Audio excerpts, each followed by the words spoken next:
Hello जी, कैसे हैं आप सब? आशा करती हूँ कि आप सब बहुत अच्छे होंगे।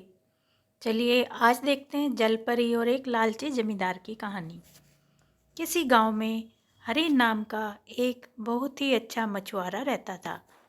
वह अपनी नाव से लोगों को रोज नदी पार कराता था और आते वक्त मछलियाँ पकड़ कर लाता था।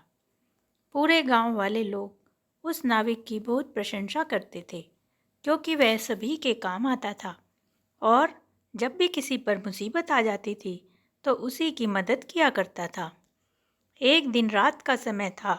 अचानक तूफान और बारिश शुरू हो जाती है। चारों ओर काले काले घने बादल आ जाते हैं। बिजली कड़कने लगती है और बारिश शुरू हो जाती है। तभी उस हरी के पास एक आदमी दौड़ता हुआ आता है और कहता है कि हरी भाई, मुझे इसी समय नदी पार करा दो। हरी के पूछने पर वह उसको बताता है कि उसकी पत्नी की तबीयत अचानक बिगड़ गई है, जिसको लेकर अभी नदी के पार वैद्य के पास जाना पड़ेगा। हरी ने जब यह बात सुनी तो वह ले जाने के लिए तैयार हो गया और कहने लगा, रामू भाई, आप कोई चिंता ना कीजिए, जब तक मैं हूँ आपको सुरक्षित नदी पार करा दूंगा। रामू को बहुत चिंता हो रही थी क्योंकि तूफान और बारिश बहुत तेज चल रहे थे, पर वह जानता था कि हरि उसको आराम से नदी पार करा सकता है, इसीलिए वह उसके पास आया था। तब दोनों नाव में बैठकर चल पड़ते हैं। वह अपनी पत्नी को दूसरी तरफ ले जाना चाहता था। हरि भी बहुत सचेत था। धीरे धीरे नाव चला रहा था क्योंकि तूफान बहुत तेज था। ऐसे में नाव चलाना भी बड़ा कठिन था। धीरे धीरे नदी के पार जाते हुए अचानक से उसकी पतवार अटक जाती है। तब वह कहता है कि अरे यह क्या हो गया, लगता है कोई पत्थर आ गया है।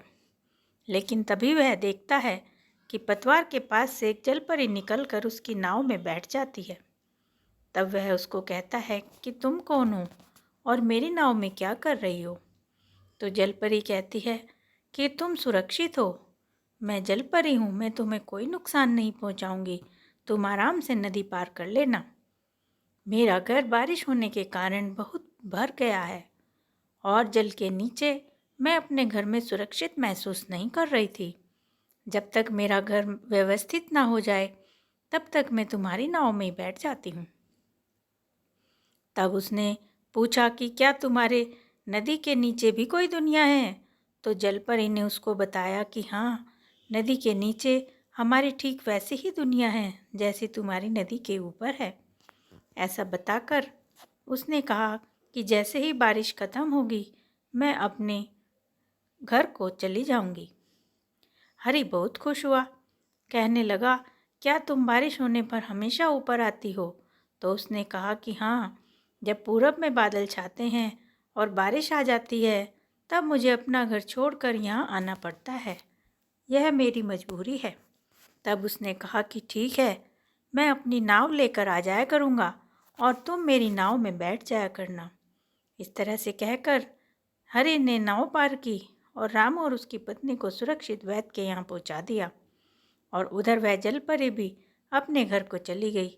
इस तरह जब भी बारिश आती थी तब वह उसके पास आ जाया करती थी। तो यह बात धीरे धीरे उस गांव में रहने वाले जमींदार के पास तक पहुंच गई। जमींदार तो बहुत लालची था। उसने सोचा कि यदि मैं जलपरी को पकड़ लूं और उसको लोगों को दिखाने के लिए टिकट लगा दूं, क्योंकि अधिकतर लोगों ने जन्म जो जलपरी होती थी कभी अपने जन्म में देखी नहीं होगी, इसलिए वह देखने ज़रूर आएंगे। और अगर कहीं मैं उसे शहर ले गया और सर्कस में दे दिया तो मेरी बल्ले बल्ले हो जाएगी। यह सोचकर उस जमींदार ने अपने आदमी को अपने पास बुलाया और कहा कि जाओ, पूरे गांव में और आसपास के गांव में ढिंढोरा पिटवा दो कि जो भी 3 दिन के अंदर अंदर जलपरी को लेकर मेरे पास आएगा उसे मैं बहुत सा इनाम दूंगा। यह सुनकर उसके आदमी गली गली और गांव गांव में ढिंढोरा पीटते घूमने लगे। सुनो सुनो सुनो, जमींदार साहब का हुक्म है कि जो भी 3 दिन के अंदर जलपरी को लाकर उनके सामने पेश करेगा उसको मुँह मांगा इनाम मिलेगा। यह बात जब उस गांव में रहने वाले मछुआरों ने सुनी तो वे बहुत खुश हो गए। सारे मछुआरे जाल लेकर नदी में पहुंच गए और इधर जाल डाला उधर जाल डाला जिससे जलपरी उनके जाल में फंस जाए, पर ऐसा नहीं हुआ। जलपरी उनके जाल में नहीं फंसी। तब उन्होंने दूसरा उपाय सूझा। वह दर्जी के पास आए और अपनी अपनी पत्नियों के लिए जलपरी के कपड़े बनवाने लगे। जिस प्रकार की पोशाक जलपरी पहनती थी उसी प्रकार की नकली पोशाकें बनाकर सभी अपनी अपनी पत्नियों को जलपरी के रूप में देखना चाहते थे।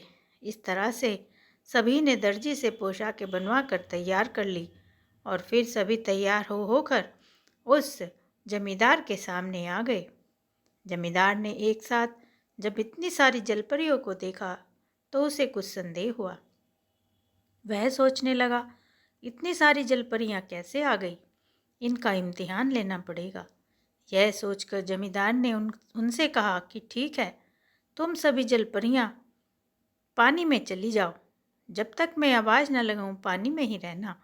मैं देखना चाहता हूं कि तुम असली की जलपरियां हो या नकली हो। जब यह बात उन मछुआरों की पत्नियों ने जो जलपरियां बनी हुई थी सुनी तो वे घबरा गई। कहने लगी, यह हमसे नहीं हो पाएगा, इस तरह तो हम डूब जाएंगे, मर जाएंगे। और वह पानी में नहीं गई। यह देखकर जमींदार को बहुत गुस्सा आया। उसने कहा, तुमने मुझसे झूठ बोला, ये सब जलपरियां नहीं हैं। तो वह सब दुखी होकर माफ़ी मांगने लगे। कहने लगे, जमींदार जी, हम लालच में आ गए थे, हमारे पास कोई जलपरी नहीं है, लेकिन हम आपको बताते हैं कि इसी गांव में रहने वाला हरि नाम का जो नाविक है उसने जलपरी को देखा है, वह ही उससे बातें करता है, आप उसको बुलवाइए। यह सुनकर जमींदार ने अपने आदमियों को भेजकर हरि को बुलवाया और गुस्से में कहने लगा, अरे हरि, क्या तू नहीं जानता कि मैंने बुनियादी कराई थी कि जिसके पास भी जलपरी हो वह लेकर तुरंत मेरे पास पहुंच जाए। हरि ने कहा कि वो बात तो आपकी ठीक है जमींदार जी, पर जलपरी इस तरह नहीं आती है बाहर। तो वह कहने लगा, फिर कैसे आएगी? तब उसने बताया कि जलपरी जब पूरब में बादल छाते हैं और तेज़ बारिश होती है, उसका घर भर जाता है, तब वह मेरी नाव में आकर बैठ जाती है, इस तरह से वह नहीं आती है। तब जमींदार ने कहा कि ठीक है, अब तुम बताओ उसको कैसे पकड़ना है। तो वह कहने लगा, हो सकता है वह आज आ जाए। तो जमींदार ने कहा कि जब तुम बुलाओगे तो वह ज़रूर आएगी। और वह उसके हाथ बांधकर नाव में बिठाकर पानी में चला गया और उससे बार बार कहने लगा कि बुलाओ अपनी जलपरी को, मैं उसको पकड़ना चाहता हूँ। लेकिन हरि ने कहा कि यदि आप उसे बंदी बनाना चाहते हैं तो मैं उसको नहीं बुलाऊंगा। तब जमींदार ने कहा कि यदि तुम उसको नहीं बुलाओगे तो मैं तुम्हें इसी पानी में डुबा कर मार डालूंगा, जल्दी से उसे आवाज़ लगाओ। यह सुनकर जलपरी अपने आप ही ऊपर आ गई और कहने लगी कि हे जमींदार, तुम इसको क्यों मारना चाहते हो? वह एक ईमानदार नाविक है और तुम्हें क्या परेशानी है? यह मेरा सच्चा दोस्त है, यह मुझे नहीं बुलाएगा, लेकिन मैं खुद ही आ गई हूँ। अब सबसे पहले तुम इसके हाथ पांव खोल दो। यह सुनकर जमींदार ने कहा कि नहीं, पहले तुम्हें मेरे साथ चलना पड़ेगा। तो जलपरी यह सुनकर बहुत हंसी और कहने लगी कि तुम मूर्ख हो, क्या तुम ये नहीं समझते कि मैं क्या कर सकती हूँ? मैं तुम्हें अभी इसी नाव के सहित पानी में डुबा सकती हूँ और अनर्थ कर सकती हूँ। तो मेरे कहने से सबसे पहले इसके हाथ खोल दो और अपने लालच की सीमा को और मत बढ़ाओ, इसे ख़त्म कर दो, क्योंकि मैं तुम्हारे हाथ नहीं आने वाली हूँ। और अब मेरा घर भी सही हो गया है, अब मैं कभी भी बाहर नहीं आऊँगी। इस तरह से जलपरी के कहने से जमींदार ने उसके हाथ खोल दिए और जलपरी फिर से पानी में चली जाती है और हरि को बहुत बहुत धन्यवाद देती है कि जब मेरा घर सही नहीं था तो तुमने ही मुझे आश्रय दिया था और आज तुमने इतना धन मिलने के बाद भी मुझे नहीं पुकारा। तुम बहुत ईमानदार हो, इसी तरह अपनी ईमानदारी रखना, ज़रूरत पड़ने पर मुझे पुकारना, मैं ज़रूर आऊँगी। ऐसा कहकर जलपरी पानी में चली जाती है और वह अपने अपने घर आ जाते हैं। तो बच्चों, ये थी आज की कहानी। आशा करती हूँ आपको बहुत अच्छी लगी होगी। तो प्लीज़ चैनल को सब्सक्राइब करें, वीडियो को लाइक और शेयर करें और बेल आइकन को भी दबाएं। Thank you.